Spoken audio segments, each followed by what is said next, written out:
जय हिंद। नमस्कार मित्रों, आज शुरुआत करते हैं हम दैनिक जागरण न्यूज़पेपर का एनालिसिस करना। आज तारीख है 26 सितंबर 2022 और आज का दिन है सोमवार। तो हम विस्तृत विश्लेषण करने से पहले एक बार देख लेते हैं कि आज हम किन खबरों को देखेंगे। हम सबसे पहली खबर देखेंगे, बलिदानी भगत सिंह के नाम पर होगा चंडीगढ़ एयरपोर्ट का नाम। मोदी जी, तो यहाँ पर हम वोकल फॉर लोकल को देखने का प्रयास करेंगे, सर्जिकल स्ट्राइक क्या होती हैं। फिर हम देखेंगे कि एकात्म मानव दर्शन क्या है, अंत्योदय क्या है, जो पंडित दीनदयाल उपाध्याय के विचार थे उनको देखने का प्रयास करेंगे। फिर हम बैलिस्टिक मिसाइल को देखेंगे, क्रूज मिसाइल को देखेंगे कि क्या होती हैं। उसके बाद हम देखेंगे आईएनएस सतपुड़ा ने ऑस्ट्रेलिया में काकाडू में किया शक्ति प्रदर्शन। तो देखेंगे कि ऑस्ट्रेलिया में जहाँ प्रदर्शन किया वो स्थान कहाँ पर है। फिर हम आयुष्मान भारत योजना को देखने का प्रयास करेंगे कि किस तरह से यह जो ग्रामीण क्षेत्र है वहाँ पर हेल्थ की जो बुनियादी सुविधा उनको पहुँचा रही हैं लोगों तक, जो अफोर्डेबल प्राइस में जो हेल्थ की सुविधाएं उनको सुनिश्चित करने का काम कर रही हैं। और इससे संबंधित कुछ और बातों को भी देखने का प्रयास करेंगे कि कब शुरुआत की गई है, इससे कितने रुपये का मतलब बीमा मिलता है एक तरह से। फिर यहीं पर हम आयुष्मान भारत डिजिटल मिशन को भी देखने का प्रयास करेंगे। बारिश की बूंदें अब बुझाएंगी आपकी प्यास, तो यहाँ पर हम जल जीवन मिशन को देखने का प्रयास करेंगे। अटल भूजल योजना को देखेंगे। भारत के खिलाफ चीनी मीडिया ने तेज किया प्रचार अभियान, तो हम देखेंगे कि हाइब्रिड वार क्या होता है और किस तरह से भारत के हितों को प्रभावित कर रहा है। चंदे पर वोट, माफ कीजिए चंदे पर चोट, तो इसे आप GS2 इलेक्शन रिफॉर्म से जोड़कर देख सकते हैं। आप इसे स्वयं पढ़ने का प्रयास कीजिएगा। फिर हम देखेंगे काजीरंगा नेशनल पार्क को देखने का प्रयास करेंगे। वहाँ पर जो गैंडों की स्थिति है IUCN की लिस्ट में उनको देखने का प्रयास करेंगे। जो नेशनल पार्क असम में अवस्थित है उसकी लोकेशन को देखेंगे। निर्धारित होने चाहिए मृत्युदंड के प्राविधान, तो इसे आप GS2 फंडामेंटल राइट्स राज्य व्यवस्था से जोड़कर देख सकते हैं और इसे आप स्वयं पढ़ने का प्रयास कीजिएगा। सुधार से सहकारिता क्षेत्र से जुड़े लोग खुश, तो हम देखेंगे कि सहकारी क्षेत्र की विशेषताएं क्या होती है, सहकारी क्षेत्र क्या होता है। चौथी बार रेपो रेट में वृद्धि करेगा RBI, तो रेपो रेट को देखेंगे कि रेपो रेट क्या होता है और अभी जो रेपो रेट दर है वो कितनी है। तो अब फिर हम देखेंगे GS2 अंतर्राष्ट्रीय संबंधों से संबंधित खबर को। दक्षिण विश्व क्या है, साउथ विश्व जिसे बोलते हैं, साउथ वर्ल्ड, नॉर्थ वर्ल्ड क्या है, किस तरह से इनका नाम साउथ और नॉर्थ रखा गया है। फिर हम विधवा पुनर्विवाह के प्रबल समर्थक थे ईश्वर चंद्र विद्यासागर, तो इनसे संबंधित देखेंगे कि ये हमारे तो समाज सुधारक थे, उन्होंने क्या काम किया है। फिर हम देखेंगे GS1 भौगोलिक से जोड़कर सोलर सिस्टम, GS2 अंतर्राष्ट्रीय संबंध से भी जोड़ सकते हैं। तो यहाँ पर देखेंगे कि जो नासा का मिशन है डार्ट मिशन वो क्या है और किस तरह से वो एस्टेरॉइड का पाथ भटकाने का प्रयास करेगा। उसके बाद हम देखेंगे आत्मनिर्भर भारत अभियान के 5 पिलर कौन से हैं। उसके बाद हम देखेंगे जल जीवन मिशन के बारे में देखने का प्रयास करेंगे कि हाइब्रिड वॉरफेयर क्या होता है। फिर फूड सिक्योरिटी रिस्क इंडेक्स को देखने का प्रयास करेंगे। फिर ऑस्ट्रेलिया के मैप को देखेंगे, डार्विन को देखेंगे जहाँ पर अभी काकाडू जो अभ्यास हो रहा है, युद्ध अभ्यास।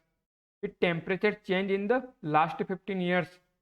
फिर हम डोमिनो इफेक्ट को समझने का प्रयास करेंगे।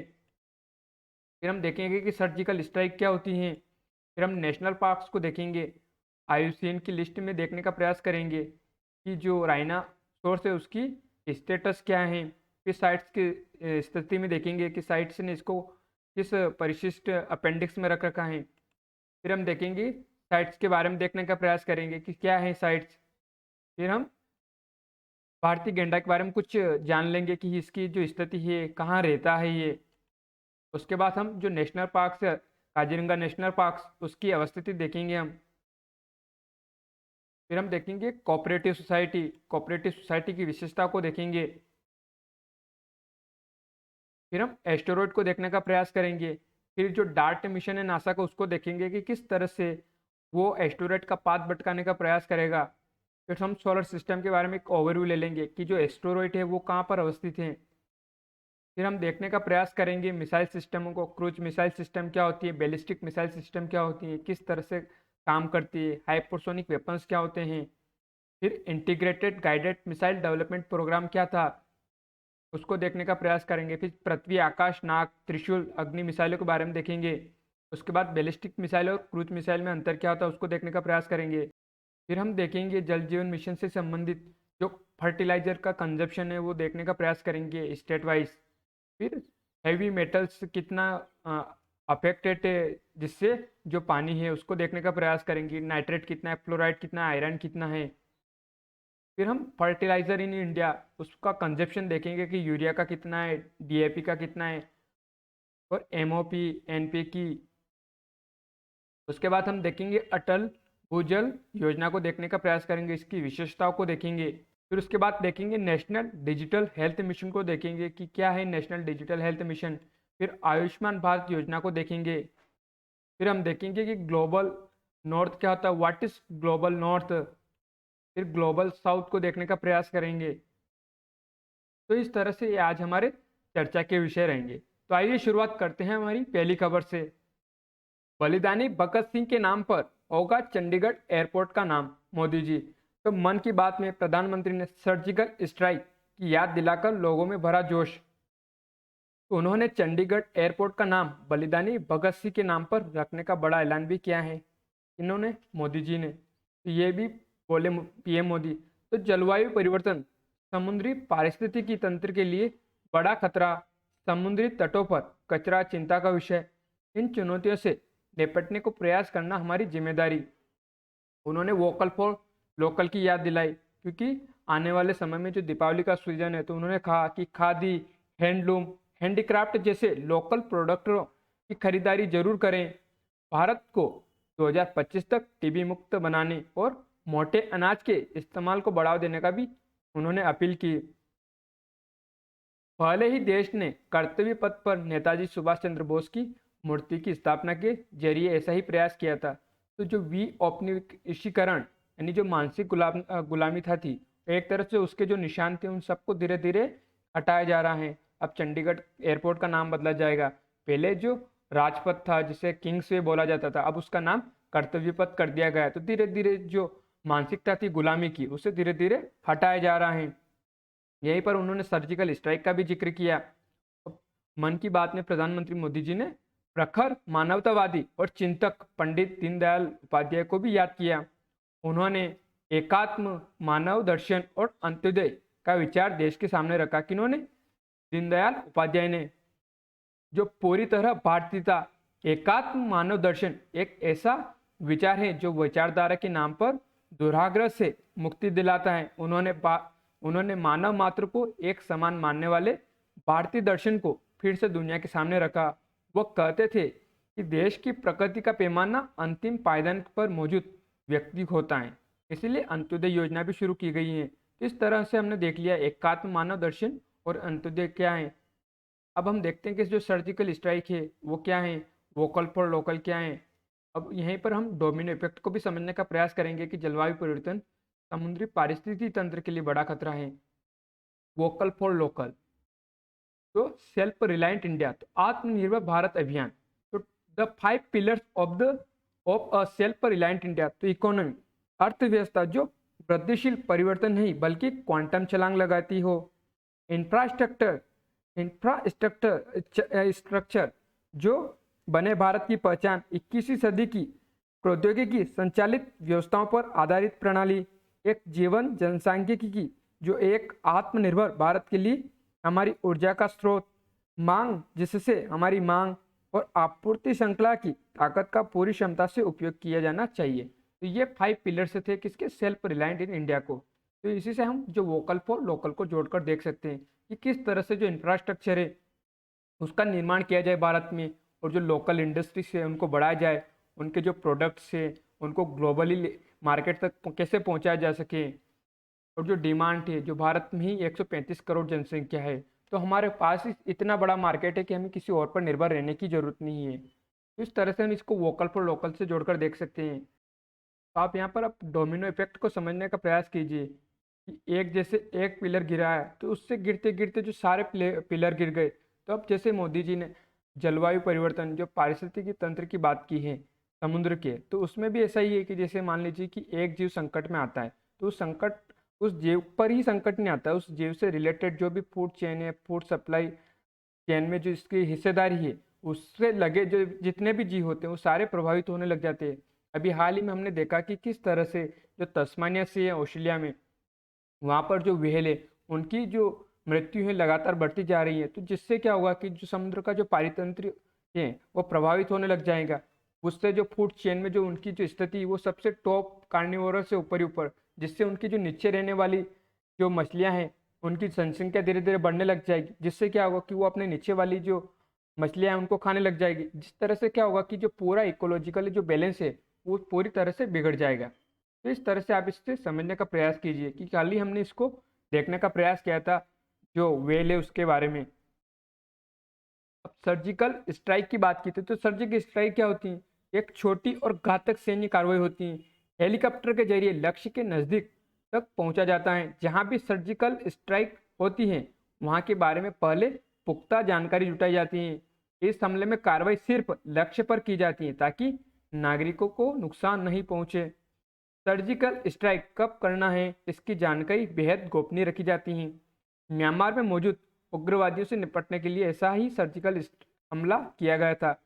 म्यांमार हमले में 70 भारतीय कमांडो ने 40 मिनट में 38 नगा उग्रवादियों को मौत की घाट उतारा था। तो इस तरह से हमें देखना था एक ओवरव्यू के सर्जिकल स्ट्राइक क्या होती हैं। अब देखते हैं अगली खबर। आईएनएस सतपुड़ा ने ऑस्ट्रेलिया में काकाडू में किया शक्ति प्रदर्शन। तो भारत के नौसैनिक जहाज आईएनएस सतपुड़ा ने रॉयल ऑस्ट्रेलियन नौसेना द्वारा आयोजित बहुराष्ट्रीय युद्ध अभ्यास काकाडू 2022 के दौरान शक्ति प्रदर्शन किया। नौसेना के अधिकारी ने रविवार को कहा कि आईएनएस सतपुड़ा ने विभिन्न पनडुब्बी रोधी युद्ध अभ्यास जहाज रोधी युद्ध अभ्यास में लक्ष्य पर सटीक निशाना साधा और अपने कौशल का प्रदर्शन किया। 14 नौसेना के जहाज में शामिल हुए थे भारतीय, जिनमें भारत, ऑस्ट्रेलिया, जापान और ब्रिटेन, फ्रांस, न्यूजीलैंड शामिल हुए हैं।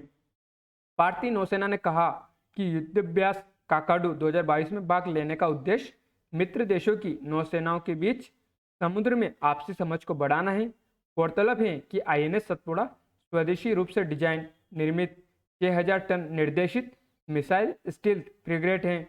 आईएनएस सतपुड़ा और P-8I समुद्री गश्ती विमान अभ्यास में हिस्सा लेने के लिए 12 सितंबर को ऑस्ट्रेलिया के डार्विन पहुंचे थे। तो हम यहाँ पर देखते हैं जो डार्विन का नाम लिया है तो ऑस्ट्रेलिया में उसकी लोकेशन कहाँ पर है।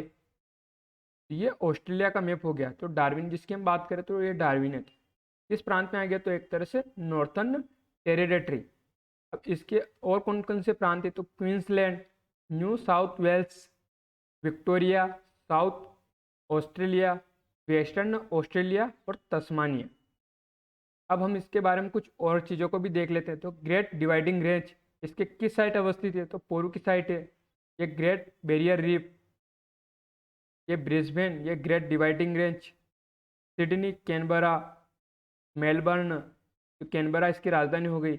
तस्मानिया, ये बास स्ट्रेट, ये तस्मानिया सी जहाँ हमने कल ही देखा था कि जो वेल है उनकी जो मृत्यु है लगातार बढ़ती जा रही है, जो यहाँ पर तटों पे आ रही हूँ।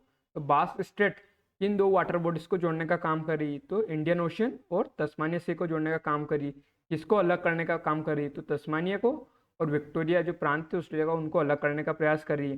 जो बास स्ट्रेट है उसके किनारे पे कौन सा शहर बसा हुआ तो मेलबर्न शहर बसा हुआ।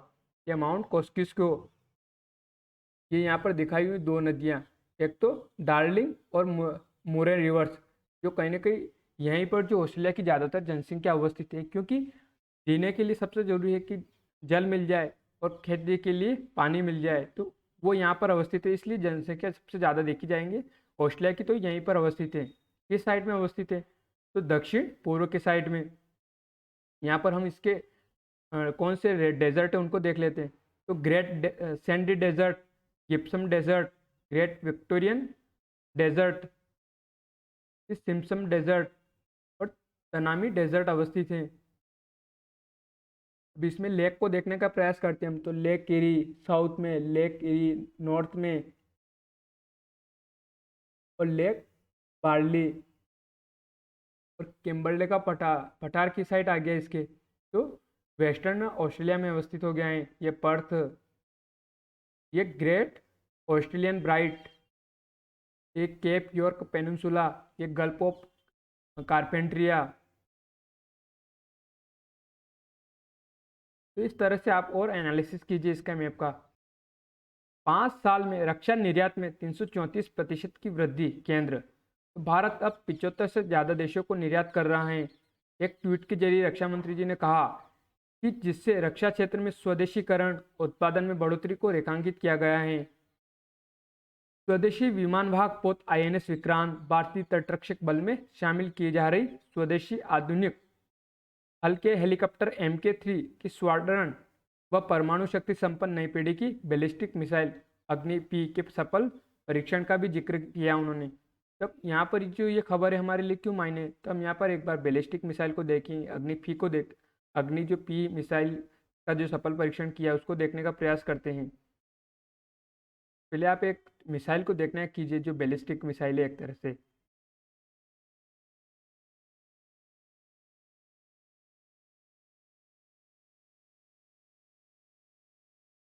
अब देखते हैं हम integrated guided missile development programme.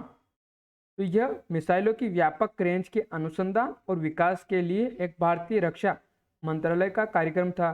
कार्यक्रम का प्रबंधन भारत सरकार के अन्य राजनीतिक संगठनों के साथ साझेदारी में रक्षा अनुसंधान विकास संगठन और आयुध निर्माणी बोर्ड द्वारा किया गया था। परियोजना 1982 और 83 में अब्दुल कलाम के नेतृत्व में शुरू की गई थी। 2018 में DRDO ने औपचारिक रूप से IGMDP के सफल समापन की घोषणा की थी। तो इसके तहत कौन सी मिसाइलों का निर्माण किया गया था? तो पृथ्वी, आकाश, नाग, त्रिशूल, अग्नि। अब इन मिसाइलों को देखते हैं हम एक बार। Integrated guided development missile programme. तो पृथ्वी, आकाश, नाग, त्रिशूल, अग्नि। तो इसे आप पटना फुल फॉर्म से याद रख सकते हैं। पटना यानी Prithvi, surface to surface short range ballistic missile, Akash medium range surface to air missile, Nag third generation fire and forget anti tank missile, Trishul short range low level surface to air missile, Agni intermediate range surface to air missile. P से पृथ्वी हो गई, Patna, PA आकाश, T से त्रिशूल, नाग पटना, फिर N से नाग और Patna NA तो अग्नि हो गई है। तो इस तरह से आप इसको देख सकते हैं कि जो integrated guided development missile program क्या था, इसके तहत कौन सी मिसाइलों का जो निर्माण किया गया था और किन के नेतृत्व में किया गया था, कब शुरू किया गया था। हम बैलिस्टिक और क्रूज मिसाइल में अंतर को देखने का प्रयास करते हैं। जो बैलिस्टिक मिसाइल क्या होती है, एक तरह से जो इसको ऊपर ले जाने के लिए पावर की ज़रूरत पड़ती है, लेकिन फिर उसके बाद एक निश्चित ऊंचाई पर जाने के बाद की ग्रेविटी से अपनी जो ऊर्जा प्राप्त करती हैं। क्रूज मिसाइल को लोकेट किया जा सकता है इसके टारगेट को, और जो प्रेजेंट टारगेट है और नेविगेट भी किया जा सकता है। लेकिन बैलिस्टिक मिसाइल को एक ऊंचाई तक जाने के बाद इसको फिर टारगेट या नेविगेट नहीं किया जा सकता। इसे पावर चाहिए कहाँ तक, अप करने के लिए, और इसे पावर चाहिए फुल जड़ने के लिए जहाँ तक कि अपने टारगेट को हिट ना कर ले। और जो बैलिस्टिक मिसाइल है उसमें न्यूक्लियर अटैक किया जा सकता है। जो नॉर्मली क्या होता है कि क्रूज मिसाइल में जो बैलिस्टिक जो न्यूक्लियर अटैक के लिए इसका इस्तेमाल नहीं किया जाता, बाकी परंपरागत रूप से जो हथियार है तो उनका इस्तेमाल किया जा सकता है। इसमें जो बैलिस्टिक मिसाइल है उसमें रॉकेट पावर्ड बूस्टर लगे होते हैं, जबकि क्रूज मिसाइल में टर्बाइन पावर्ड एयरप्लेन लगे होते हैं और fly high up into the atmosphere. और बैलिस्टिक मिसाइल एक तरह से जो ग्रेविटी है उससे का भी इसमें इस्तेमाल किया जाता है, जबकि जो क्रूज मिसाइल है उसमें जो ग्रेविटी उसका इस्तेमाल न किया जाता है। अब हम एक जो हाइपरसोनिक वेपन से उससे समझने का प्रयास करते हैं बैलिस्टिक और क्रूज मिसाइल को। तो हाइपरसोनिक वेपन तो पारंपरिक या परमाणु आयुध के साथ अगली पीढ़ी के हथियारों को माना जाता है जिनका पता लगाना मुश्किल है और ध्वनि की गति से 5 गुना से अधिक यात्रा कर सकते हैं। तो ट्रेजेक्टरी एंड डिटेक्शन बताया हुआ इनका, इनकी स्पीड बताई हुई कि कम से कम 5 मैक तो होती हैं। Launched from a rocket, hard to detect, track and intercept, यानी इनका पता लगाना, इनको ट्रैक करना, इंटरसेप्ट करना बहुत ही मुश्किल होता है। जो हाइपरसोनिक क्रूज मिसाइल है उनको स्क्रैम जेट से पावर्ड किया जाता है। तो अब यहाँ पर आप देखने का प्रयास कीजिए कि ये क्रूज मिसाइल हो गई और ये बैलिस्टिक मिसाइल हो गई। तो यहाँ से इनको लॉन्च किया गया और ये टारगेट डिसाइड किया हुआ, ये अर्थ है और ये अर्थ का एटमॉस्फेयर हो गया।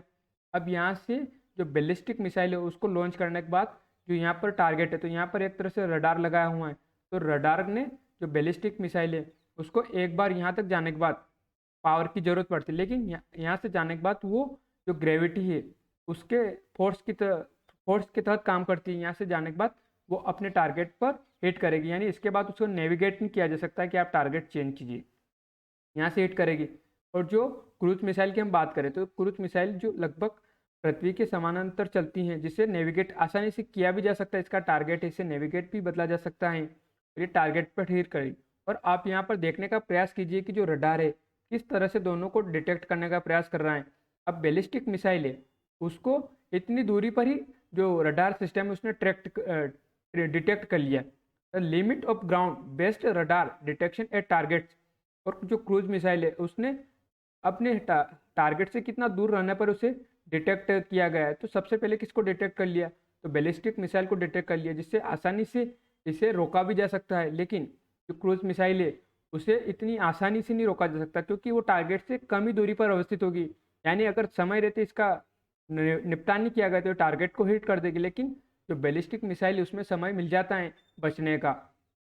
इस तरह से हमको देखना है कि जो हाइपरसोनिक वेपन्स क्या होते हैं, बैलिस्टिक मिसाइल क्या होती है, क्रूज मिसाइल क्या होती हैं और किस तरह से कार्य करती हैं। तो अब बढ़ते हम आगे। हर दिन 10 लाख आयुष्मान भारत कार्ड वितरित करना केंद्र का लक्ष्य, मांडविया। तो GS2 से जोड़ सकते हैं, वेलफेयर स्कीम से जोड़ सकते हैं, for vulnerable sections of the population, centre and state. केंद्रीय स्वास्थ्य मंत्री मनसुख मांडविया ने कहा कि आयुष्मान भारत प्रधानमंत्री जन आरोग्य योजना यानी ABPMJAY के तहत केंद्र सरकार का लक्ष्य प्रतिदिन 10 लाख आयुष्मान कार्ड जारी करना है। उन्होंने कहा कि 33 राज्यों और केंद्र शासित प्रदेशों में चल रही इस योजना के तहत 19 करोड़ से अधिक लोगों को आयुष्मान भारत कार्ड प्रदान किए जा चुके हैं। अब तक अस्पतालों को 45,294 करोड़ रुपए जारी किए जा चुके हैं। मांडविया ने इस योजना के कार्यान्वयन के 4 साल और आयुष्मान भारत डिजिटल मिशन के कार्यान्वयन का 1 वर्ष पूरा होने पर आयोजित कार्यक्रम में कहा। स्वास्थ्य मंत्री ने कहा कि आयुष्मान भारत डिजिटल मिशन के तहत 24 करोड़ से अधिक आयुष्मान भारत स्वास्थ्य खाता बनाए गए हैं। उन्होंने कहा कि यह देश में स्वास्थ्य रिकॉर्ड के डिजिटलीकरण में एक मील का पत्थर साबित होगा। मांडविया ने कहा कि Ayushman Bharat health infrastructure mission के तहत देश के स्वास्थ्य ढांचे को मजबूत करने के लिए हर जिले में करीब 100 करोड़ रुपए खर्च किए जाएंगे। उन्होंने कहा कि आयुष्मान योजना के तहत अभी तक देश भर में 28,300 से अधिक अस्पतालों को जोड़ा जा चुका है। इनमें से 46% निजी क्षेत्र के हैं और योजना के तहत कुल 3.8 करोड़ मरीज रोज इसका इस्तेमाल कर रहे हैं। तब हम देखते हैं कि जो आयुष्मान भारत योजना क्या है, आयुष्मान भारत डिजिटल मिशन क्या है। तो क्या है राष्ट्रीय स्वास्थ्य सुरक्षा मिशन, तो कितना फायदेमंद आयुष्मान भारत, तो 10 करोड़ गरीब और जरूरतमंद परिवारों को होगा इसका लाभ। प्राइवेट और सरकारी दोनों अस्पतालों में मिलेगा कैशलेस इलाज, 5 लाख रुपए तक का सालाना मुफ्त इलाज संभव। दुनिया की सबसे बड़ी हेल्थ केयर स्कीम, 50 करोड़ लोगों का होगा सीधा फायदा। तो ये हमने देख ली कि आयुष्मान भारत योजना क्या है। अब देखते हैं हम जो डिजिटल मिशन है, नेशनल डिजिटल हेल्थ मिशन क्या है। तो creating a digital health ecosystem, जिसके अंदर हेल्थ फैमिली रजिस्ट्री बनाई जाएगी, पर्सनल हेल्थ रिकॉर्ड को रखा जाएगा, ई फार्मेसी को बढ़ावा दिया जाएगा, डिजी डॉक्टर को इस्तेमाल को बढ़ावा दिया जा सकेगा, टेलीमेडिसिन, हेल्थ ID कार्ड बनाया जाएगा हर नागरिक का, जिससे उसका जो पुराना ट्रैक रिकॉर्ड है हेल्थ का उसको रखा जाएगा, ई फार्मेसी की जाएगी, डिजी डॉक्टर यानी अभी हम परंपरागत रूप से क्या करते हैं कि फिजिकल रूप से जाकर डॉक्टर से मिलते हैं और सलाह करते हैं। तो अब यहाँ पर क्या होगा कि हम जैसे आज ऑनलाइन बैठक के करते हैं, हाइब्रिड मोड पर वर्क करते हैं, उस तरह से इसको काम में लिया जा सकता है। यानी आप फेसबुक से या व्हाट्सएप के थ्रू सीधे डॉक्टर से कांटेक्ट कर सकते हैं कि हमें ये दिक्कत है, तो वो ऑनलाइन ही आपको सलाह दे सकते हैं। टेलीमेडिसिन है, हेल्थ ID कार्ड बनाई जाएगी हर नागरिक की, जिससे जो सिस्टम है एक तरह से जो हेल्थ इकोसिस्टम है उसे पूरी तरह से एक तरह से उसका निर्माण किया जाएगा। तो इससे जो आयुष्मान भारत योजना है, नेशनल हेल्थ डिजिटल मिशन है, तो इससे आप दोनों को लिंक करके देखिए। अब देखते हैं हम अगली खबर को। बारिश की बूंदें अब बुझाएंगी आपकी प्यास, तो JS2 वेलफेयर स्कीम से जोड़कर देख सकते हैं। तो जल की गुणवत्ता, समुचित मात्रा और आपूर्ति की निरंतरता है लक्ष्य शेखावत। तो हर घर नल से जल पहुंचाने वाली जल जीवन मिशन का लक्ष्य जल की गुणवत्ता, समुचित मात्रा और आपूर्ति की निरंतरता को बनाए रखना है। इसी के तहत प्रदूषित भूजल वाले क्षेत्रों में पेयजल आपूर्ति के लिए वर्षा के संग्रहित जल को प्राथमिकता दी जा रही है। देश के तमाम हिस्सों के भूजल में घातक तत्व घुले हुए हैं और यह पीने योग्य नहीं है। लोगों के स्वास्थ्य पर इसका विपरीत असर पड़ता है। ऐसे क्षेत्रों में पेयजल की आपूर्ति किसी बांध, पोखर, तालाब या और जलाशय से की जाएंगी। फिलहाल देश की पेयजल आपूर्ति में भूजल की हिस्सेदारी 85% है। जल जीवन मिशन में पानी की गुणवत्ता को भी गंभीरता से लिया गया है और उन्होंने पानी की जांच को लेकर भी कई गंभीर सवाल उठे थे, तो उनके लिए उन्होंने कहा कि जांच प्रणाली एक विकसित की जा रही है, जिससे पूरे देश में एक नेशनल ग्रिड विकसित किया जाएगा, जिससे कहीं भी और कभी भी पानी की जांच कराई जा सकती है। घरेलू सेंसर टेक्नोलॉजी के माध्यम से देश के तो स्थानों पर साल भर से पानी की आपूर्ति हो रही है, जिससे हर क्षण पानी की गुणवत्ता, मात्रा, निरंतरता का पता चल रहा है। यह प्रणाली राष्ट्रीय स्तर पर लागू की जा सकती है। जल शक्ति मंत्री के अनुसार देश में चिन्हित 48,000 गांव ऐसे हैं जहां भूजल की गुणवत्ता बेहद खराब है। इन गांवों को विशेष प्राथमिकता दी गई है। गंगा के मैदानी क्षेत्रों, गंगेटिक जोन में भूजल आर्सेनिक युक्त हैं। राजस्थान, गुजरात, मध्य प्रदेश समेत कुछ और राज्यों में फ्लोराइड की समस्या है। कुछ जगहों के भूजल में यूरेनियम की समस्या भी पाई गई है। पूर्वोत्तर क्षेत्र के त्रिपुरा समेत अन्य राज्यों के भूजल में आयरन मिला है। ये सभी तत्व स्वास्थ्य को प्रभावित करते हैं। कई जगहों का भूजल खारा है, जिसे पीने संभव नहीं है। ऐसे सभी राज्यों से अपने यहाँ मल्टी सरफेस और मल्टी विलेज स्कीम बनाने को कहा गया, ताकि स्थानीय स्तर पर बांध, पोखर, तालाब और जलाशयों से पानी की आपूर्ति हो सके। गांव के नए, पुराने और छोटे बड़े जलाशयों में बरसाती पानी संग्रह को प्रोत्साहित किया जा रहा है। भूजल के अधिक दोहन से देश के 1000 से अधिक ब्लॉक डार्क एरिया घोषित किए जा चुके हैं। उन्होंने अटल भूजल योजना का भी जिक्र किया है। तो अब हमें ये देखना है कि सबसे पहले तो जल जीवन मिशन की शुरुआत क्यों की गई थी, तो इसके पीछे का बैकग्राउंड क्या था। तो पानी का एक जो प्रदूषण है उसके जिक्र किया है यहाँ पर। अब हम इसी मैप को, अटल भूजल योजना को, फर्टिलाइजर को कंजप्शन से जोड़कर देखें। अब देखते हैं हम जल जीवन मिशन को। तो 2024 तक सभी ग्रामीण घरों में पाइप से जलापूर्ति करना है। स्थानीय स्तर पर पानी की एकीकृत मांग और आपूर्ति पक्ष प्रबंधन करना है। वर्षा जल संचयन, भूजल पुनर्भरण और घरेलू अपशिष्ट जल के पुनः उपयोग के लिए प्रबंधन के लिए स्थानीय बुनियादी ढांचे का निर्माण करना है। केंद्र और राज्य सरकार की योजना को एक साथ लाना है। तो ये है जल जीवन मिशन। अब देखते हैं अटल भूजल योजना क्या है। तो सामुदायिक भागीदारी के साथ सतत भूजल प्रबंधन करना है। भूजल प्रबंधन में व्यवहार परिवर्तन को भी शामिल करना है। मांग पक्ष का प्रबंधन करना है। चिन्हित जल संकट वाले क्षेत्रों में कार्यान्वयन करना है। चल रहे केंद्रीय के साथ जो राज्यों की योजना और कार्यक्रम है उनको साथ लाना है। तो ये इसकी विशेषताएं किसकी, अटल भूजल योजना की। तो इसे आप और देखने का प्रयास कीजिए, इस मैप से और समझने का प्रयास कीजिए कि किस तरह से जो भूजल है उसका प्रबंधन किया जाए। तो यहाँ पर आप एक इस पिक्चर के थ्रू समझने का प्रयास कीजिए कि फर्टिलाइजर इन इंडिया। अब हम इस मैप को देख ही क्यों रहे, तो सबसे बड़ी बात है कि जैसे अभी जल जीवन मिशन की बात की, तो जल जीवन मिशन में क्या किया जा रहा है कि हर ग्रामीण घरों में जो पानी है उसको पहुंचा जा रहा है, तो स्वच्छ पानी को पहुंचा जा रहा है। तो इसकी जरूरत ही क्यों पड़ी थी, तो सबसे बड़ी बात थी कि जो पानी है, जो ग्राउंड वाटर है, भूजल है, उसमें जो केमिकल तत्व है उनकी मिलने की वजह से या प्रेजेंट होने की वजह से ये योजना शुरू की गई, ताकि जो नागरिक है, आम नागरिक को, उसको स्वच्छ पानी पहुंचाया जा सके। तब ये पानी प्रदूषित ही कैसे हुआ, किस तरह से इसमें नाइट्रेट आए, फ्लोराइड आए, आयरन आए, सेलिनिटी कैसे बढ़ी इसकी, तो इसको हम कैसे जोड़ेंगे, तो हम उर्वरक और फर्टिलाइजर से जोड़कर देखेंगे कि किस तरह से जो फर्टिलाइजर है इनका इस्तेमाल से जो पानी है प्रदूषित हुआ है। Heavy metals at worrying levels, तो presence of this elements in ground water beyond permissible limits. तो यहाँ पर नंबर ऑफ अफेक्टेड डिस्ट्रिक्ट्स दिखाया हुआ है, अफेक्टेड स्टेट्स यूटीज का दिखाया हुआ है। तो अब यहाँ पर नाइट्रेट को देखिए आप, तो इससे नंबर ऑफ अफेक्टेड डिस्ट्रिक्ट्स कितनी है, तो 386 कितने अफेक्ट स्टेट से, तो 21 है। फ्लोराइड, आयरन और नाइट्रेट, फ्लोराइड और आयरन से सबसे ज़्यादा दिखाया हुआ है। 300 प्लस जो डिस्ट्रिक्ट है, मतलब हर जो फ्लोराइड है, नाइट्राइट है, उनमें हर में जो डिस्ट्रिक्ट है 300 प्लस ज़्यादा अफेक्टेड है। यहाँ पर राज्यों को देखिए तो 21, 20, 26 राज्य अफेक्टेड है। और फिर नीचे जाएंगे तो salinity, arsenic, lead, chromium, cadmium. तो इससे देखने का प्रयास कीजिए आप कि lead, cadmium and chromium are heavy metals.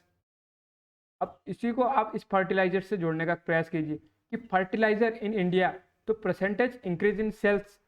अब यहाँ पर दिखा हुआ कि जो यूरिया है उसमें कितने परसेंटेज की इंक्रीज हुई है। कंजप्शन फर्टिलाइजर ड्यूरिंग 19-20 में, तो फर्टिलाइजर यहाँ पर यूरिया है, डीएपी है, डाई अमोनियम फास्फेट है, एनपीके यानी nitrogen, phosphorus, potassium, muriate of potash, तो किस तरह से इनमें वृद्धि हो रही है। यहाँ पर दिखाया हुआ कि जो top state UTs in per hectare consumption of fertiliser NPK 2019-20, तो पर हेक्टेयर में आप देखने का प्रयास कीजिए कि बिहार में सबसे ज़्यादा इस्तेमाल किया जा रहा है। बिहार, पुडुचेरी, पंजाब, हरियाणा, तेलंगाना। और यहाँ पर आप कंट्रीज वाइज देखिए कंजप्शन ऑफ फर्टिलाइजर का, तो चाइना, और चाइना के बाद इंडिया दूसरे नंबर पर आता है फर्टिलाइजर कंजप्शन में। फर्टिलाइजर इंपोर्ट इन 19-20 में, तो यूरिया का सबसे ज़्यादा इंपोर्ट किया जा रहा है, फिर उसके बाद डीएपी का इस्तेमाल आ रहा है। यहाँ पर आप एक मैप से भी समझ सकते हैं कि किस तरह से जो बिहार है, पुडुचेरी, वहाँ सबसे ज़्यादा इस्तेमाल किया जा रहा है इसका, फर्टिलाइजर का।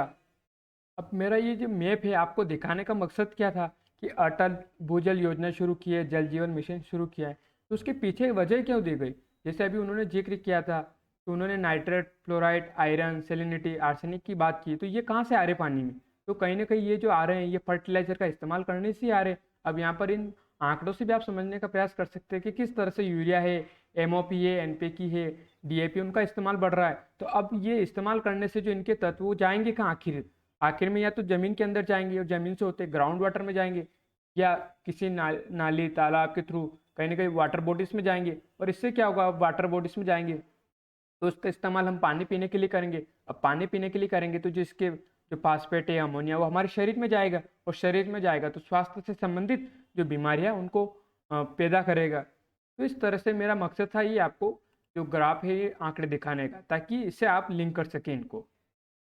तो अब बढ़ते हैं हम अगली खबर पर। तो चीनी दुष्प्रचार, तो GS2 अंतर्राष्ट्रीय संबंधों से जोड़कर देख सकते हैं, अफेक्टिंग इंडियाज इंटरेस्ट, हाइब्रिड वार क्या होता है। तो भारत के खिलाफ चीनी मीडिया ने तेज किया प्रचार अभियान। तो चीन की सरकारी मीडिया भारत के खिलाफ खुलकर प्रचार में जुट गई हैं। शनिवार को छपे एक अन्य आलेख में ग्लोबल टाइम्स, तो ग्लोबल टाइम्स क्या है, तो एक सरकारी मीडिया किसकी, चीन की, ने भारत की ब्रिक्स व क्वाड के संगठन के बीच सर संहिता बनाने की कूटनीति पर विस्तृत टिप्पणी की है। इसमें ब्रिक्स को हर लिहाज से यूक्रेन संकट के बाद बदल रही दुनिया में ज्यादा महत्वपूर्ण बताया गया है, और क्वाड को शीत युद्धकालीन मानसिकता का वाहक बताया गया है। जबकि ब्रिक्स ब्राजील, रूस, भारत, चीन व दक्षिण अफ्रीका का संगठन को अलग अलग मूल्यों वाले देशों को एक साथ मिलकर वैश्विक भलाई के लिए काम करने वाले संगठन के तौर पर पेश किया है। और क्वाड है जिसमें अमेरिका है, जापान है, भारत है, ऑस्ट्रेलिया है, तो उसने इसको शीत युद्ध की जो मानसिकता वाला वाहक बताएं। तो इस तरह से हमको देखना है कि जो हाइब्रिड वार है वो क्या होता है। तो हाइब्रिड वार युद्ध के कई पारंपरिक और अपरंपरागत उपकरणों का संयोजन, यानी दोनों को, यानी जो एक कन्वेंशनल और अनकन्वेंशनल टूल्स होते हैं वॉर के, उन दोनों का इस्तेमाल किया जाता है। यहाँ स्पेशल फोर्सेस बनाई जाती हैं, इरेगुलर फोर्सेस होती हैं, सपोर्ट ऑफ लोकल अनरेस्ट यानी स्थानीय अशांति का समर्थन किया जाता है, सूचना युद्ध का प्रचार किया जाता है, कूटनीति का इस्तेमाल किया जाता है, साइबर हमले किए जाते हैं, आर्थिक युद्ध होता है, नियमित सैन्य बलों का इस्तेमाल भी किया जाता है। तो इस तरह से आप देखने का प्रयास कीजिए कि किस तरह जो हाइब्रिड वार है, हाइब्रिड का मतलब यानी जो कन्वेंशनल भी लेना है और अनकन्वेंशनल। अनकन्वेंशनल में क्या हो गया, तो साइबर अटैक हो गया है, डिप्लोमेसी हो गई, information warfare, propaganda, support of local interest. और जो कन्वेंशनल में क्या होगा, तो कन्वेंशनल में वही कि हमारी आर्मी और दूसरे देश की आर्मी फिजिकल रूप से भिड़ती हैं, तो उसे कन्वेंशनल बोल दिया। तो इस तरह से ये जो चीनी अभी हमने खबर देखी, तो ये दोनों में ये एक तरह से हाइब्रिड वार का इस्तेमाल कर रही है, यानी एक तरह से जो अफवाहें फैलाने का प्रयास कर रही है भारत के खिलाफ। तो इसे हम किस में जोड़कर देख सकते हैं, तो इंफॉर्मेशन वॉरफेयर प्रोपोगेंडा में जोड़कर देख सकते हैं, एक इकोनॉमिक वॉरफेयर भी जोड़ सकते हैं। तो इस तरह से हमको इस खबर को देखनी थी। काजीरंगा में जले हुए सिंगों की राख से बनी गेंडों की 3 मूर्तियां। तो गेंडों के जले सिंगों से एकत्र की गई राख का उपयोग करके गेंडों की 3 मूर्तियां बनाई गई। असम सरकार ने 2489 गेंडों के सिंगों को जला दिया था और इससे जो शिकारी है उनको संदेश देने का प्रयास किया गया था और कहा गया था कि जो इसका जो सींग है गेंडे का उनका कोई औषधि महत्व नहीं है। तब यहाँ तो जो एक तरह से पॉलिटिकल खबर थी, लेकिन हम देखते हैं काजीरंगा नेशनल पार्क को और गेंडों की जो स्थिति उनको देखने का प्रयास करते हैं। आप इस पिक्चर से देखने का प्रयास कीजिए गेंडों को। पहले हम चलते हैं भारतीय गेंडा। तो भारतीय गेंडा, जिसे एक सिंग वाला गेंडा भी कहते हैं, विश्व का चौथा सबसे बड़ा जलचर जीव है। आज यह जीव अपने आवासीय क्षेत्र के घट जाने से संकटग्रस्त हो गया है। यह पूर्वोत्तर भारत के असम और नेपाल के तराई के कुछ संरक्षित इलाकों में पाया जाता है। यहाँ जहाँ इसकी संख्या हिमालय की तलहटी में नदियों वाले वन्य क्षेत्रों तक सीमित है। तो यहाँ पर एक लिस्ट में दिखाया हुआ आयुसीएन की, आयुसीएन यानी संकटग्रस्त जातियों की आयुसीएन लाल सूची, जिसे आयुसीएन लाल सूची या रेड डाटा सूची भी कहते हैं। तो सन 1964 में गठित विश्व भर में पौधों और पशुओं की जातियों की संरक्षण स्थिति की सबसे व्यापक तालिका है। अंतर्राष्ट्रीय प्रकृति संरक्षण संघ आयुसीएन विश्व स्तर पर विभिन्न जातियों की संरक्षण स्थिति पर निगरानी रखने वाला सर्वोच्च संगठन है। अब यहाँ पर इसकी आप स्थिति देखिए तो list concern, near threaten, vulnerable, endangered, critically endangered, extend in the wild, extend. तो थ्रेटन में वल्नरेबल इसकी स्थिति दिखाई हुई है और कहाँ पर इसकी जो लोकेशन अवस्थित है इसमें देखने का प्रयास कीजिए। तो आपको पूर्वोत्तर क्षेत्र में जो काजीरंगा नेशनल पार्क से उसको देखिए। इधर हिमालय की जो तराई क्षेत्र है, नेपाल वाला क्षेत्र है, तो यहाँ पर इसकी जो लोकेशन वो दिखाई हुई है। इंडियन राइनोस, तो यहाँ पर उसकी स्थिति को देखने का प्रयास कीजिए आप। तो वल्नरेबल स्थिति किसमें, आयुसीएन की जो रेड लिस्ट है उसमें इसकी स्थिति कौन सी, तो वल्नरेबल यहाँ पर दिखाया हुआ थ्रेटेंड वल्नरेबल। और साइट्स में कौन सी सूची में रखा गया है, तो इसे अपेंडिक्स 1 में रखा गया है। तो हम देखते हैं कि जो साइट्स है वो क्या है, और आप यहाँ पर इसका स्पेसिस देख सकते हैं, इसका जीनस देख सकते हैं, इसकी कौन सी फैमिली है, ऑर्डर का है, क्लास का है, फाइलम है, इसका कौन सा है, किंगडम है। यहाँ पर हमने इसकी जो लोकेशन है वो देख ली है। साइट्स, तो साइट्स का फुल फॉर्म देख लेते हैं। तो convention on international trade in endangered species of world fauna and flora. Sites जंगली जीवों और वनस्पतियों की लुप्तप्राय प्रजातियों में अंतर्राष्ट्रीय व्यापार पर कन्वेंशन सरकार के बीच एक अंतर्राष्ट्रीय समझौता है। इसका उद्देश्य यह सुनिश्चित करना है कि जंगली जानवरों और पौधों के नमूनों में अंतर्राष्ट्रीय व्यापार प्रजातियों के अस्तित्व को खतरे में न डाले। आयुसीएन विश्व संरक्षण संघ के सदस्यों की एक बैठक में 1963 में अपनाए गए एक प्रस्ताव के परिणाम स्वरूप साइट्स का मसौदा तैयार किया गया। कन्वेंशन के तो 1975 में जो साइट्स है उसको लागू किया गया था। तो इस तरह से हमें इसका एक ओवरव्यू लेना था कि साइट्स की सूची में जो भारतीय गेंडा उसकी स्थिति क्या है, तो अपेंडिक्स 1 में उसको रखा गया है, यानी परिशिष्ट 1 में रखा गया है। अब ये असम वाला यानी ये पूर्वोत्तर का क्षेत्र हो गया पूरा। अब यहाँ पर आप असम है, असम की सीमा किन से लग रही है, तो अरुणाचल प्रदेश से लग रही है, नागालैंड से लग रही है, मणिपुर से लग रही है, मिजोरम से लग रही है, त्रिपुरा से लग रही है, मेघालय से लग रही है, इधर पश्चिम बंगाल से लग रही है। किन अंतर्राष्ट्रीय देश से इसकी सीमा लग रही, तो केवल एक भूटान से, बांग्लादेश से, इन 2 देशों से इसकी सीमा लग रही है। अब आप यहाँ पर देखने का प्रयास कीजिए जो काजीरंगा नेशनल पार्क से वो किधर अवस्थित है। ये दिब्रू सैखोवा, ये नामेरी, औरंग, मानस, ये कौन सी नदी के किनारे अवस्थित है, तो काजीरंगा नेशनल पार्क जो ब्रह्मपुत्र नदी है उसके किनारे अवस्थित है। ये मानस नेशनल पार्क किस नदी के किनारे अवस्थित है, तो मानस नदी के किनारे अवस्थित है। और यहीं पर जो हिमालय वाला जो तराई क्षेत्र इधर, तो इधर भी जो गेंडे हैं वो अवस्थित है। तो इस तरह से हमें इसका खबर को देखना था। सुधार से सहकारिता क्षेत्र से जुड़े लोग खुश, तो देख ले सहकारिता क्षेत्र क्या होता है। आप पिक्चर के थ्रू समझने का प्रयास कीजिए कि किस तरह से जो सभी लोग आपस में मिलकर रहकर एक सोसाइटी का निर्माण कर रहे हैं, जिसे हम कोऑपरेटिव सोसाइटी बोल रहे हैं। कोऑपरेटिव सोसाइटी की विशेषता क्या होती है? इनकी विशेषताओं की बात की जाए तो ये एक स्वैच्छिक संघ होता है। इसकी अपनी एक अलग कानूनी पहचान होती है, लोकतांत्रिक प्रबंधन होता है, सेवा का मकसद होता है, अधिदेश का उपयोग किया जाता है, नगद व्यापार होता है, वापसी की निश्चित दर होती है और सरकारी नियंत्रण होता है। तो इस तरह से हमकी इसकी विशेषताओं को देखना था कोऑपरेटिव सोसाइटी की।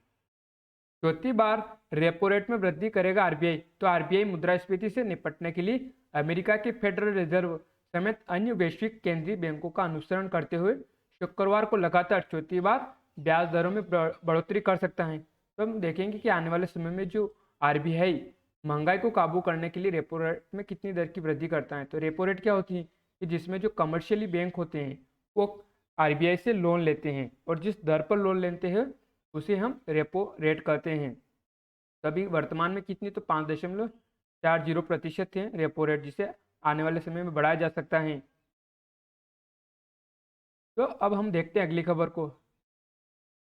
संयुक्त राष्ट्र सुधारों पर दुनिया के रूप में आया बदलाव, जयशंकर। तो विदेश मंत्री एस जयशंकर ने कहा कि वैश्विक समुदाय के रूप में संयुक्त राष्ट्र सुधारों के मुद्दे पर बदलाव आया है और वर्तमान ध्रुवीय विश्व में भारत की कहीं अधिक अहमियत है। अब देश को व्यापक तौर पर दक्षिण विश्व की आवाज माना जाता है। उन्होंने जोर देकर कहा कि भारत हमेशा कई विकासशील देशों की आवाज उठाता रहा है और उनकी समस्याओं को अंतर्राष्ट्रीय स्तर पर रेखांकित किया है। न्यूयॉर्क में संयुक्त राष्ट्र महासभा की बैठक को संबोधित करते हुए विदेश मंत्री एस जयशंकर जी ने यह कहा है। संयुक्त राष्ट्र महासचिव एंटोनियो गुटेरेस से की मुलाकात। तो भारतीय विदेश मंत्री एस जयशंकर ने संयुक्त राष्ट्र के महासचिव एंटोनियो गुटेरेस से भी मुलाकात की और इस दौरान उन्होंने रूस यूक्रेन के बीच युद्ध, म्यांमार के हालात के बारे में विचार विमर्श किया। साथ ही संयुक्त राष्ट्र में सुधार, G20, जलवायु परिवर्तन, खाद्य सुरक्षा, अंतर्राष्ट्रीय वित्तीय प्रणाली और विकास के लिए आंकड़ों के मुद्दे पर भी बातचीत की है। तब हम यहाँ पर जो खाद्य सुरक्षा की बात की तो वो क्यों की है उसको देखने का प्रयास करते हैं, और यहीं पर जो दक्षिण विश्व की बात की तो उसको भी देखते हैं कि वो क्या है। तो आप इससे समझने का प्रयास कीजिए कि मैप से कि फूड सिक्योरिटी रिस्क इंडेक्स 2013। तो इसमें आप अफ्रीका कॉन्टिनेंट को देखने का प्रयास कीजिए, दक्षिण अमेरिका को देखने का प्रयास कीजिए, एशिया के कुछ कंटिनेंट को देखने का प्रयास कीजिए। यहाँ पर जो रेड कलर दिखाया हुआ है एक तरह से एक्सट्रीम रिस्क, फिर हाई रिस्क, फिर मीडियम रिस्क, फिर लो रिस्क दिखाया हुआ है कलर के थ्रू। यहाँ पर जो रैंक दिखाई हुई कंट्री की कैटेगरी, तो Somalia, DR Congo, Haiti, Burundi, Chad, Ethiopia, Eritrea, Afghanistan, South Sudan, Comoros. तो यहाँ पर आप देखने का प्रयास कीजिए कि जो ज़्यादातर कंट्रीज है वो कहाँ पर अवस्थित हो गई जहाँ एक्सट्रीम रिस्क है किसकी, फूड सिक्योरिटी की। तो यहाँ पर एरिट्रिया को दिखाया हुआ है, सोमालिया को दिखाया हुआ है, यहाँ पर इथोपिया को दिखाया हुआ है, साउथ सूडान को दिखाया हुआ है, चाड को दिखाया हुआ है, DR कोंगो को दिखाया हुआ है। फिर उसके बाद कुछ हाई रिस्क है, फिर कुछ मॉडरेट रिस्क दिखाया हुआ है। लेकिन फिर भी गिना चाहे तो पूरा ही अफ्रीका एक तरह से जो फूड सिक्योरिटी है उसमें इसकी स्थिति बहुत ही खराब है। उसके बाद इधर देखिए दक्षिण अमेरिका की हैती, इधर एशिया में कौन सी कंट्री जहाँ बिल्कुल एक्सट्रीम रिस्क है, जहाँ अफगानिस्तान है। तो अफगानिस्तान में कुछ महीनों पहले भारत ने भी जो सप्लाई की थी किसकी, फूड की, दवाइयों की, क्योंकि वहाँ पर जो मानवीय संकट गहरा गया था तो इसी को देखते हुए भारत ने उसकी मदद की थी। तो आप इस पिक्चर से समझने का प्रयास कीजिए कि क्यों दोनों जो गुटेरेस और विदेश मंत्री जी ने फूड सुरक्षा, खाद्य सुरक्षा की बात की है। अब उन्होंने जलवायु परिवर्तन पर भी बात की। तो आप जलवायु परिवर्तन का इस मैप को देखने का प्रयास कीजिए कि temperature change in the last 50 years. तो यहाँ पर दिखाया हुआ है कि 2011 और 2021 एवरेज वर्सेस 1956 और 1976 बेसलाइन। तो अब यहाँ पर आप देखने का प्रयास कीजिए कि जो सबसे रेड जोन है और एक तरह से जो ऊपर वाला आर्कटिक क्षेत्र दिखाया हुआ है तो यहाँ सबसे ज़्यादा परिवर्तन हो रहा है टेम्परेचर का। तो यहाँ पर अभी खबरों में भी बना हुआ था कि सबसे ज़्यादा टेम्परेचर कहाँ पर चेंज हो रहा है, तो यहाँ आर्कटिक क्षेत्र में हो रहा है। अब इसका क्या प्रभाव पड़ सकता है, तो जैसा कि हमें पता है कि यहाँ पर जो बर्फ़ है वो बर्फ़ पिघलने से क्या होगा कि समुद्र का जो जल स्तर वो बढ़ने लग जाएगा, जिससे क्या होगा कि जो द्वीपीय जो आइलैंड्स कंट्रीज हैं और जो देशों के तट है वो डूबने लग जाएंगे, जिससे क्या होगा कि इससे आर्थिक नुकसान के साथ मानवीय नुकसान है वो होने लग जाएगा। कुछ देशों के अस्तित्व पर ही सवाल खड़े होने लग जाएंगे। तो इस तरह से आप देखने का प्रयास कीजिए कि केवल 50 साल में ही कितना टेम्परेचर चेंज हो चुका है। तो ये यहाँ पर कलर के थ्रू दिखाया हुआ कि किस तरह से जो टेम्परेचर है वो चेंज होता जा रहा है। इस साइड लगातार टेम्परेचर बढ़ता जा रहा है, इधर फ़ारेनहाइट में दिखाया हुआ, उधर डिग्री सेल्सियस में दिखाया हुआ है। तो आप इस मैप का और अच्छे से एनालिसिस कीजिए। यहाँ पर इनका आपको केवल एक ओवरव्यू देना था क्योंकि इनका जिक्र किया है, हम कभी इन पर बात करेंगे अच्छे से जब ये अच्छे से खबरों में आएंगे। अब देखते हैं हम जो ग्लोबल नॉर्थ क्या है, ग्लोबल साउथ क्या है। तो ग्लोबल साउथ, इसमें जो पहले विश्व के देश शामिल होते हैं, इसमें वे देश शामिल हैं जिनकी अर्थव्यवस्था विकसित है। दुनिया के सभी विनिर्माण उद्योगों के 90% से अधिक के लिए जिम्मेदार हैं। उत्तर में शामिल देशों में संयुक्त राज्य अमेरिका, कनाडा, पश्चिम यूरोप के सभी देश, ऑस्ट्रेलिया, न्यूजीलैंड के साथ साथ एशिया के विकसित देश जैसे जापान और दक्षिण कोरिया भी जो ग्लोबल नॉर्थ है उसमें शामिल किया जाता है। अब हम ग्लोबल साउथ को देखने का प्रयास करते हैं। तो द ग्लोबल साउथ तो पूर्व में शीत युद्ध के दौरान तीसरी दुनिया के देश के रूप में लेबल किया गया था, जिसे अब अक्सर विकासशील राष्ट्र यानी डेवलपिंग नेशन कहा जाता है। भी औपनिवेशीकरण यूरोपीय शासन से वैश्विक दक्षिण की स्वतंत्रता के लिए शब्द का इस्तेमाल किया गया है। तो आप यहाँ पर आप मैप से भी समझ सकते हैं कि जो फर्स्ट वर्ल्ड वार है यानी जो फर्स्ट वर्ल्ड है वो कौन सी है, यानी इंडस्ट्रियलाइज्ड डेमोक्रेसीज और कम्युनिस्ट वर्ल्ड दिखाया है जहाँ USSR को दिखाया हुआ है, और थर्ड वर्ल्ड और डेवलपिंग कंट्रीज। तो इसीलिए अब यहाँ पर आप इक्वेटर को देखने का प्रयास कीजिए। तो इक्वेटर के नीचे आप ज़्यादातर देखेंगे तो डेवलपिंग कंट्रीज से जिन्हें थर्ड वर्ल्ड भी कहा जाता है, और इक्वेटर के ऊपर आप देखने का प्रयास करेंगे तो इधर आपको यूरोप में देखेंगे कि पश्चिमी यूरोप की सारी कंट्री, इधर USA, कनाडा, इधर जापान, साउथ कोरिया, ये पूरी तरह से डेवलप्ड नेशन है और इंडस्ट्रियलाइज डेमोक्रेसी से। और नीचे आप देखने का प्रयास कीजिए तो पूरी तरह से अभी डेवलपिंग नेशंस हैं, यानी अभी विकास की अवस्था में, विकास करना बाकी है। तो इसलिए इनका नाम रखा गया है ग्लोबल साउथ और ग्लोबल नॉर्थ। तो इस तरह से हमको इसको देखना था। तो विधवा पुनर्विवाह के प्रबल समर्थक थे ईश्वर चंद्र विद्यासागर। तो महान समाज सुधारक ईश्वर चंद्र बंदोपाध्याय का जन्म 1820 में आज ही बंगाल के मेदिनीपुर में हुआ था। संस्कृत कॉलेज से उपाधि प्राप्त करने के बाद नाम के साथ विद्यासागर लिखने लगे। गरीबों के कल्याण के लिए हमेशा प्रयासरत रहे। नारी शिक्षा, विधवा पुनर्विवाह के प्रबल समर्थक थे। उनके प्रयासों से विधवा पुनर्विवाह कानून 1856 बना था। उन्हें बंगाल में पुनर्जागरण के स्तंभों में से एक माना जाता है। तो कोलकाता या कलकत्ता में मेट्रोपॉलिटन कॉलेज की स्थापना में भी अपनी मुख्य भूमिका निभाई थी। तो हम इसे मॉडर्न हिस्ट्री, समाज सुधारक से जोड़कर देख सकते हैं। अब देखते हैं हमारी GS1 भूगोल से संबंधित, सोलर सिस्टम से संबंधित जो खबर है। पृथ्वी को बचाने का तरीका खोजने के लिए एस्टेरॉइड से टकराएगा नासा का अंतरिक्ष यान। तो एस्टेरॉइड यानी क्षुद्र ग्रह के बारे में तो आपने खूब सुना होगा। कई बार एस्टेरॉइड के पृथ्वी से टकराने की आशंकाएं भी जाहिर की जाती रही हैं। अमेरिका की अंतरिक्ष एजेंसी नासा ने एक अभिनव प्रयोग करने जा रही है, जिसका उद्देश्य यह पता लगाने का है कि पृथ्वी की तरफ बढ़ते एस्टेरॉइड की दिशा बदलना संभव है। यदि ऐसा हुआ तो यह धरती को एस्टेरॉइड से सुरक्षित रखने के लिए वैज्ञानिकों की बहुत बड़ी सफलता होगी। एस्टेरॉइड से अंतरिक्ष की एक टक्कर कई रहस्यों से उठाएगी पर्दा। तो नासा ने एस्टेरॉइड से टकराने के लिए एक अंतरिक्ष यान बनाया है जिसका नाम है डार्ट यानी डबल एस्टेरॉइड रिडायरेक्शन टेस्ट। 26 सितंबर को यह अंतरिक्ष में एस्टेरॉइड से टकराएगा। तो अभी 26 सितंबर यानी आज ही का दिन। टकराने के लिए 1 करोड़ किलोमीटर से भी अधिक दूरी पर एक लक्ष्य खोजना भी कम कठिन काम नहीं है। नासा ने टक्कर के लिए जिस एस्टेरॉइड की खोज की है उसका नाम है डीमॉर्फोस यानी डीमॉर्फोस। अभी हम इसका एक पिक्चर के थ्रू भी समझेंगे, लेकिन उससे पहले कुछ जानकारी को देख ही लेते हैं। एक छोटा अंतरिक्ष यान टक्कर की तस्वीरें खींचकर पृथ्वी पर भेजेगा। तो प्रश्न उठता है कि जब डार्ट एस्टेरॉइड से टकराकर नष्ट हो जाएगा तो फिर नासा की वैज्ञानिक इस पूरी घटना से जुड़ी जानकारी कैसे प्राप्त करेंगे? तो उत्तर है लिसिया क्यूब से। यह जूते के डिब्बे के आकार का एक छोटा अंतरिक्ष यान है जो डार्ट के साथ भेजा जाएगा। अब डार्ट से ये अलग हो चुका है। टक्कर के समय घटना स्थल से करीब 55 किलोमीटर की सुरक्षित दूरी से ये फोटो खींचेगा। कक्षा में परिक्रमा कर रहे एस्टेरॉयड को चुना।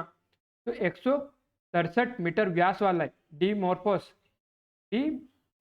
दरअसल डिडीमोस नामक एक और एस्टेरॉयड की कक्षा में परिक्रमा कर रहा है। डिडीमोस 780 मीटर व्यास का एस्टेरॉयड है। दो एस्टेरॉयड वाली व्यवस्था चुनने के पीछे कारण है कि पृथ्वी में होने के कारण डीमोर्फोस के मार्ग में होने वाले बदलाव को नासा के वैज्ञानिक अधिक बेहतर ढंग से समझ सकेंगे। डीमोर्फोस और डॉट की टक्कर से 3 टन अतिघातक विस्फोटक होगा। स्नूकर खेल की तरह है रणनीति। तो टक्कर से एस्टेरॉयड का मार्ग बदलने की रणनीति काइनेटिक इम्पैक्ट कहलाती है। यह स्नूकर के खेल के सेफ्टी शॉट की तरह है, जिसमें क्यू बॉल से दूसरी गेंद की राह बदलनी जाती है। एस्टेरॉयड के मार्ग में टक्कर के कारण छोटा सा बदलाव भी बड़ी सफलता होगी, क्योंकि इससे स्पष्ट हो जाएगा कि पृथ्वी के लिए खतरा बन रहे किसी एस्टेरॉयड का रास्ता मोड़ा जा सकता है। आगे भी अभियान की तैयारी। तो नासा ही नहीं, यूरोपीय अंतरिक्ष एजेंसी भी ऐसे ही एक अभियान की तैयारी में है। यह वर्ष 2024 में हेरा अभियान की शुरुआत करेगी, जिसमें एक अंतरिक्ष यान वर्ष 2027 की शुरुआत तक डिडीमोस एस्टेरॉयड पर पहुंचेगा। इसका उद्देश्य डार्ट की टक्कर के बाद हुए बदलाव का निकट से आकलन करना है। इससे एस्टेरॉयड की बनावट, तत्वों आदि के बारे में भी अधिक जानकारी मिलेगी। अभी दोनों एस्टेरॉयड बड़ी बड़ी चट्टानों के ढेर से बने प्रतीत होते हैं। अंततः इन अभियानों से वैज्ञानिक अति तीव्र वेग से हुई टक्कर की सूक्ष्म जानकारी जुटा पाएंगे। पता चल सकेगा कि पृथ्वी की तरफ बढ़ने वाले एस्टेरॉयड से किस गति से टक्कर कराई जाए कि उसका मार्ग बदला जा सके और धरती को सुरक्षित रखा जा सके। अब हमने ये तो बात कर ली, लेकिन अब हमें देखना है कि जो नासा का जो डार्ट मिशन है वो क्या है, डीडीमोर्फोस क्या है, और जो काइनेटिक इम्पैक्ट हमने बात ही कर ली। अब इसका क्यों ये मिशन भेजा गया है, तो पृथ्वी को सुरक्षित रखना। किससे सुरक्षित रखना, तो एस्टेरॉयड से सुरक्षित रखना। अब ये इतना जरूरी क्यों है कि क्यों टक्कर होने दी जाए, तो ऐसा हमने देखा है कि हमें जैसे डायनासोर के बारे में पढ़ते हैं कि डायनासोर की मृत्यु कैसे हुई अचानक।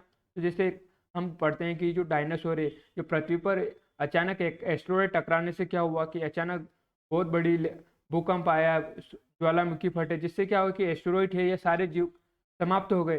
तो इसी तरह से जो एस्टेरॉयड है हमारे लिए बहुत ही खतरा है, क्योंकि मान लीजिए अगर एस्टेरॉयड टकराता है पृथ्वी से, तो पृथ्वी पर बहुत तेज तीव्रता का भूकंप आएगा, ज्वालामुखी आएंगे, भूकंप, सुनामी।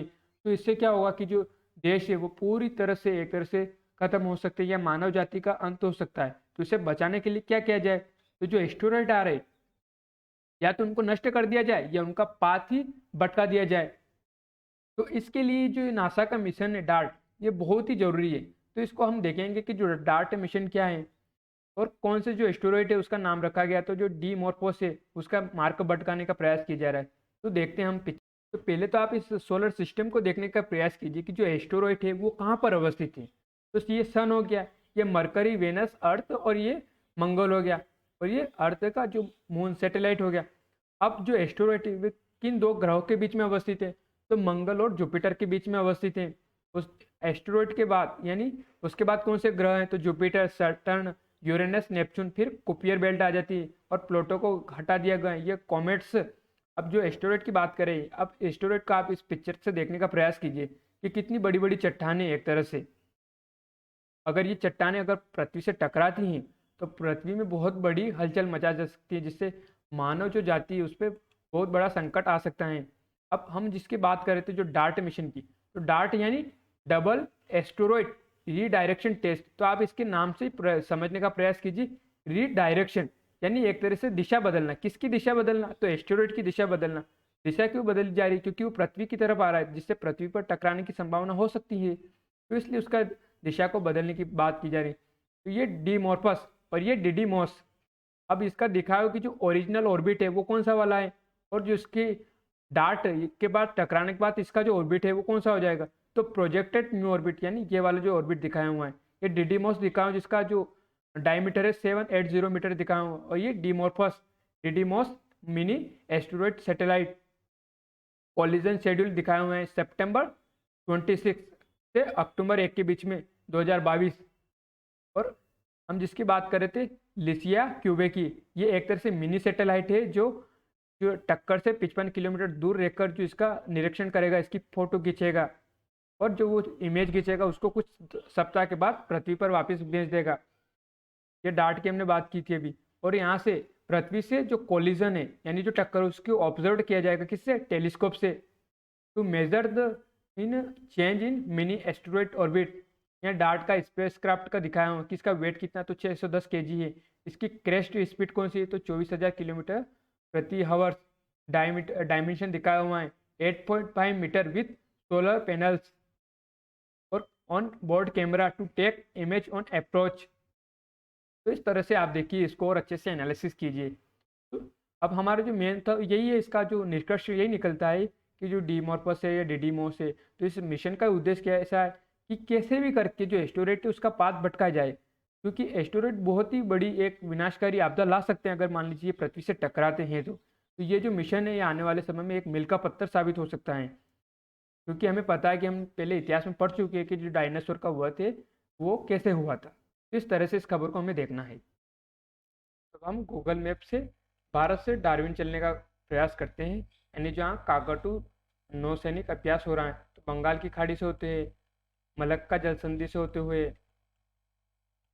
ये जावा सागर,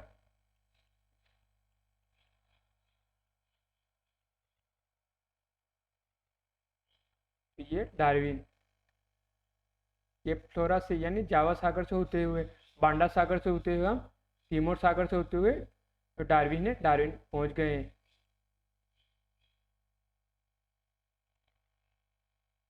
डार्विन की लोकेशन दिखाई हुई है।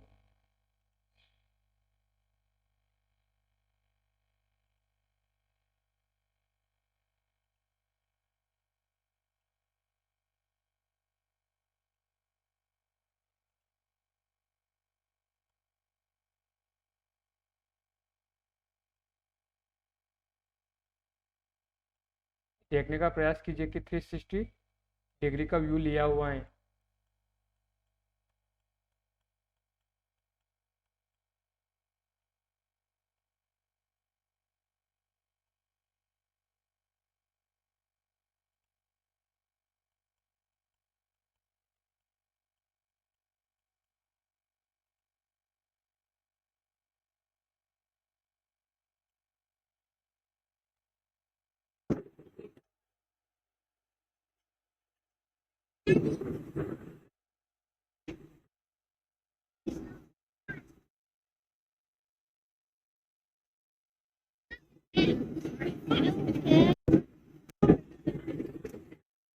डार्विन के ऊपर से लिया गया है।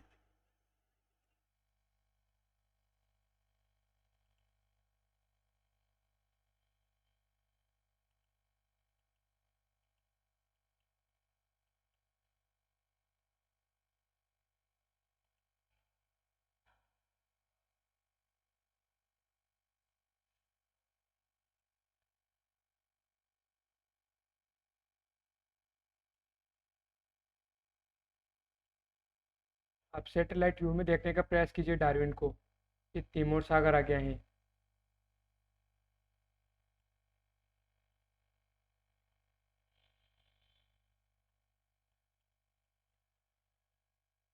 जिस ग्रेट बैरियर रीफ की हम बात करें तो ग्रेट बैरियर रीफ ये इस साइड अवस्थित है, यानी पूर्व की साइड।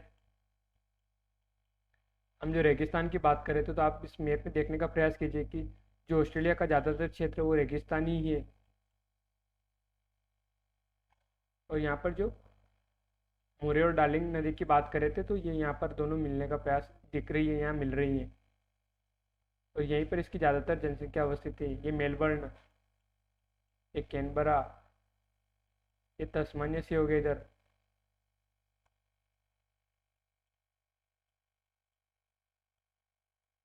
ये ग्रेट सुंडा आइलैंड्स, जकार्ता, सिंगापुर, मलेशिया।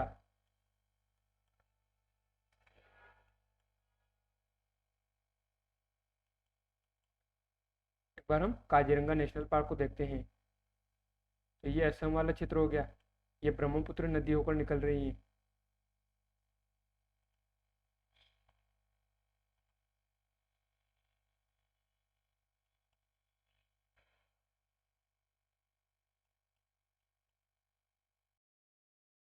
तो ये काजीरंगा नेशनल पार्क्स ब्रह्मपुत्र के किस साइड में अवस्थित हो गया है? दक्षिण साइड में अवस्थित हो गया है।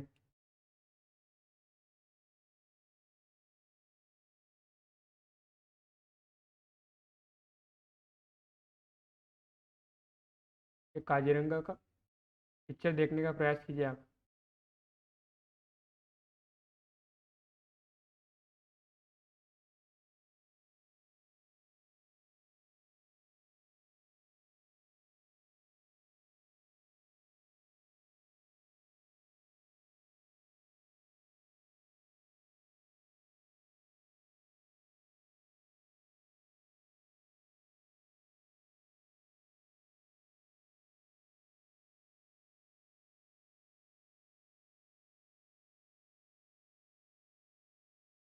ये नामेरी नेशनल पार्क्स।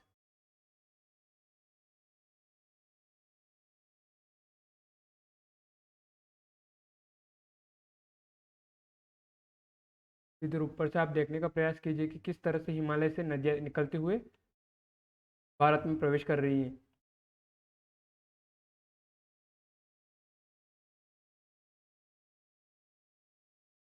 हमारा जो विश्लेषण है ये समाप्त करते हैं। धन्यवाद।